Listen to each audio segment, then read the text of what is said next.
Imagine being trapped in a foreign country, accused of a crime you didn't commit.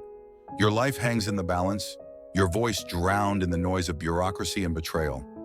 This is the heartbreaking story of Mary Jane Veloso, a Filipina domestic worker caught in a nightmare. Mary Jane Veloso was born to a poor family in the Philippines. Like millions of Filipinos, she sought work abroad to provide a better life for her children. In 2010, she traveled to Malaysia for a job opportunity that promised hope, but turned into her greatest tragedy. Mary Jane was given a suitcase by her recruiter, Maria Cristina Sergio, and was asked to carry it to Indonesia. She didn't know that hidden inside was 2.6 kilograms of heroin.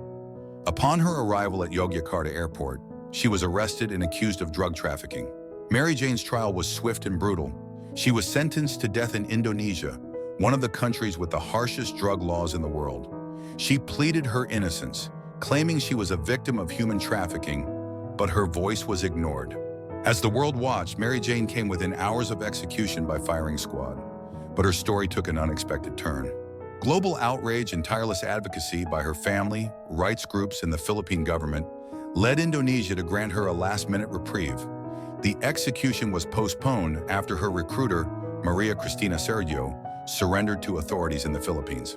This reprieve gave Mary Jane a chance to testify against her traffickers and prove that she was exploited, not guilty.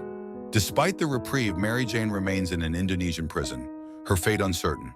The Philippine legal system has been slow to act, and justice for Mary Jane feels like a distant dream. Mary Jane has spent over a decade in prison, waiting for a chance to prove her innocence. Her family continues to fight for her freedom, pleading with both governments to recognize her as a victim of human trafficking. Years passed, but Mary Jane remained in prison. Upon taking office, President Marcos Jr. prioritized her case in discussions with Indonesian leaders. Through persistent diplomacy, he appealed for clemency, emphasizing Veloso's status as a trafficking victim. The Philippine government also highlighted its collaboration with Indonesia on anti-trafficking efforts, underscoring the importance of regional cooperation in addressing transnational crimes.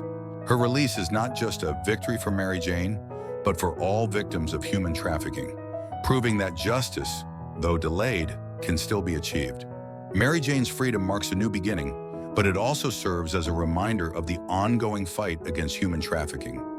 Advocates urge for stronger protections for migrant workers and harsher penalties for traffickers. Let Mary Jane Veloso's story inspire action. Support anti-trafficking initiatives. Protect the rights of migrant workers. Justice for one is justice for all.